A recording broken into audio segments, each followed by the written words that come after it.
명도하러 가기 전에 꼭 보세요. 4가지 주의사항.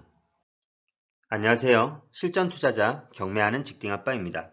오늘 제가 말씀드릴 주제는 명도하기 전 주의사항 4가지입니다. 원하는 부동산을 낙찰받은 후 점유자를 만나러 가면서 참 많은 생각을 하게 됩니다. 점유자는 어떤 성향일까? 버티지는 않을까? 이런저런 걱정 어린 생각들이 들 수 있지만 정작 두려움이 큰 쪽은 낙찰자가 아니라 점유자입니다. 따라서 지나치게 걱정할 필요는 없습니다. 하지만 점유자를 만나기 전에 사전 준비는 꼭 하셔야 합니다. 낙찰자는 점유자에게 진행 상황을 차분히 설명하고 손해를 보지 않는 선에서 가급적 점유자에게 유리한 방향으로 도움을 주겠다는 마음을 심어주면 명도 협상이 보다 수월하게 진행될 것입니다.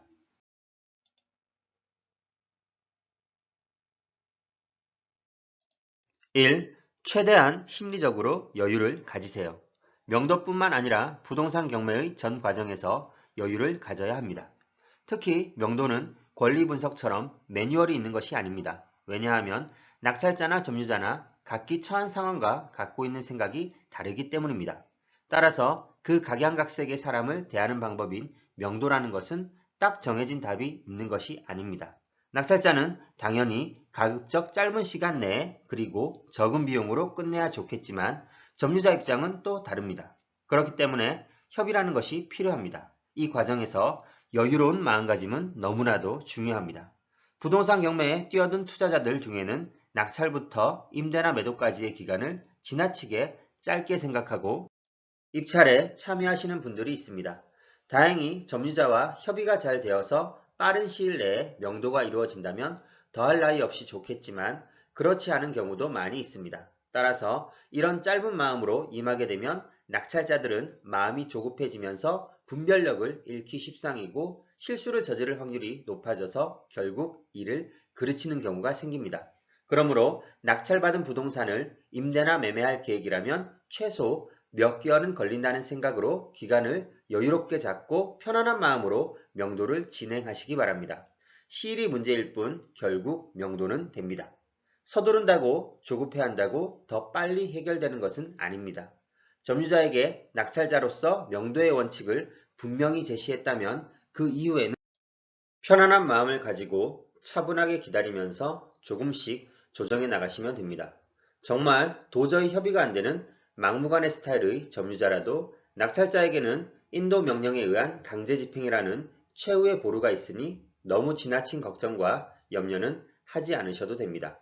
결과적으로 점유자는 집을 비워줘야만 하고 어차피 법은 낙찰자 편이니 여유를 잃지 마시기 바랍니다.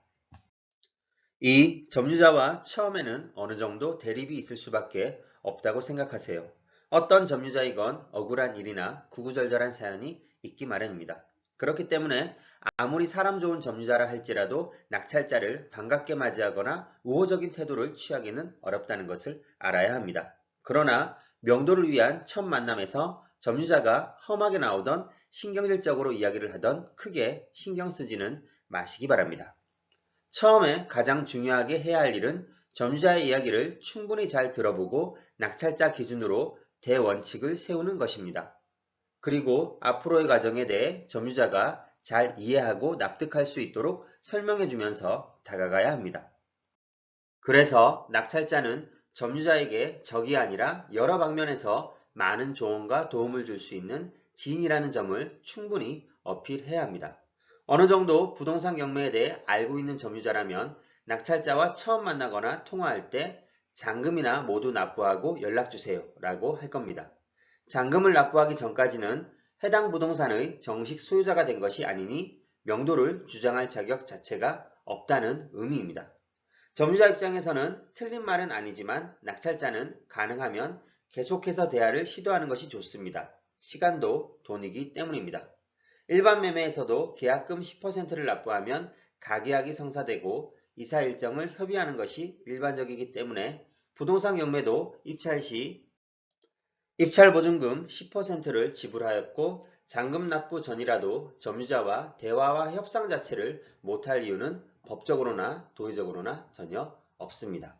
따라서 점유자가 잔금을 납부하고 오기 전까지 대화와 협상을 할 필요가 없다고 나온다면 연락처를 확보한 상태에서 연락을 하면서 지속적으로 설득 작업에 들어가야 합니다. 그러면 점유자도 상황을 이해하고 원하는 바를 이야기할 것입니다. 3. 명도를 위한 점유자와 대화 시에는 법률 용어를 가급적 자제하세요. 점유자는 점유자 입장에서, 낙찰자는 낙찰자 입장에서만 생각하기 때문에 점유자가 요구하는 이사 비용이나 희망하는 이사 날짜가 낙찰자의 생각과 큰 차이가 나는 경우가 많습니다. 이런 경우 많은 낙찰자들이 법률 용어나 판례 등을 내세우면서 점유자를 압박하기도 하는데, 이는 오히려 점유자 입장에서는 협박으로 느껴지기도 해서 역효과를 낳을 수도 있기 때문에 주의가 필요합니다. 점유자의 성향과 여러 가지 조건에 따라 달라질 수는 있겠지만, 일반적으로 점유자와 대화할 때는 고압적이고 위협적인 자세는 지양하고 현재 상황을 충분히 이해시키면서 편안한 분위기로 대화를 이끌어 가야 합니다. 법률 용어나 관련 조항과 판례는 대화를 할 때보다는 내용 증명 등의 서류를 통해 이야기할 때 적극 활용하시는 것이 좋겠습니다. 점유자와 얼굴을 맞대고 이야기할 때와 문서로 소통할 때는 전달 방식이 다른 만큼 점유자가 느끼는 감정도 다르기 때문입니다. 어차피 낙찰자는 빠른 명도와 수익을 올리는 것이 목적이니 법률 용어를 남발하면서 점유자를 자극시킬 필요는 전혀 없습니다. 점유자 입장에서 법적 절차를 안내하는 정도로 이야기를 해주고 끌려가지 않고 리드하는 범위 내에서 소통을 하는 것이 중요합니다. 이성적이고 지적인 법률 용어보다는 감정적으로 다가가 줄 때 점유자도 마음을 열고 경매로 낙찰받은 집의 문도 열릴 것입니다.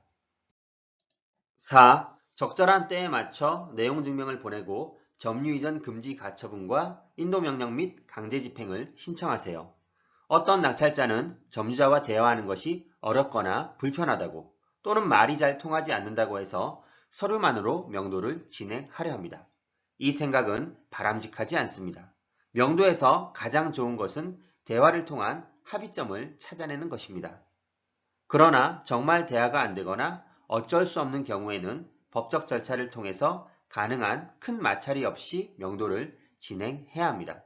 그럼 내용 증명, 점유 이전 금지 가처분, 인도명령, 강제 집행의 적절한 때를 한번 살펴보겠습니다. 잔금을 납부하면 낙찰자는 최고가 매수 신고인에서 최고가 매수인으로 지위가 바뀌고 물건에 대한 소유권을 주장할 수 있게 됩니다. 따라서 내용 증명은 되도록이면 잔금을 납부하기 일주일 이내에 발송하는 것이 좋습니다. 그리고 낙찰자가 잔금을 납부하기 전에 보내는 내용 증명과 납부 후에 소유자가 되어서 보내게 되는 내용 증명은 그 내용과 성격이 조금 달라지기 때문에 이를 참고해서 작성하시기 바랍니다. 점유 이전 금지 가처분은 내용 증명을 보내도 점유자가 계속 협상에 응하지 않는 경우에 고려해 봐야 합니다.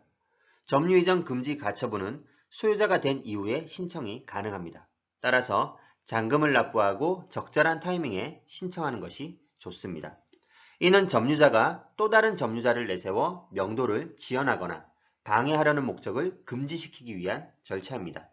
본 집행까지 부동산을 위장 세입자나 다른 세입자에게 넘기지 말고 그대로 유지하라는 처분입니다.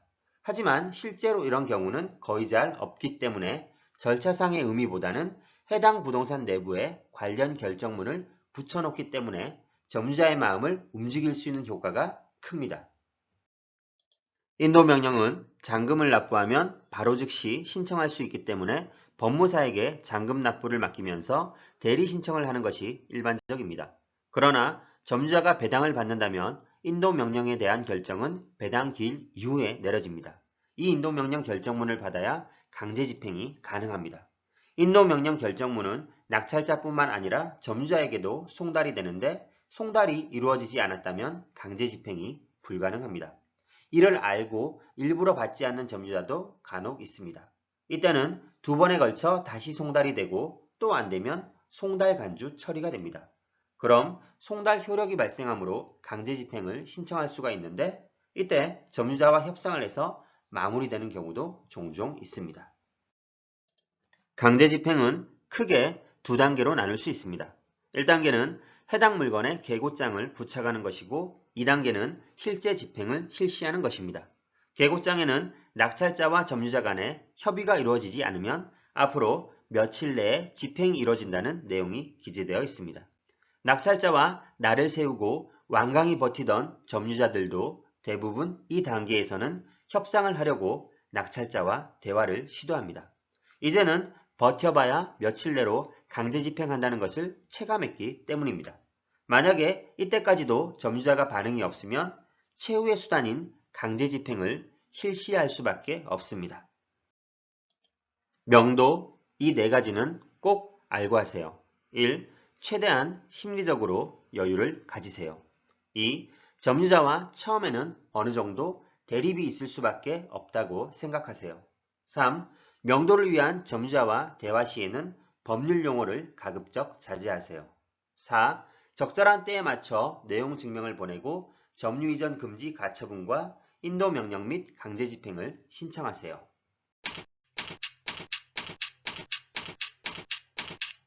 아래 메일 주소로 보내주시면 빠르게 답변 드리겠습니다.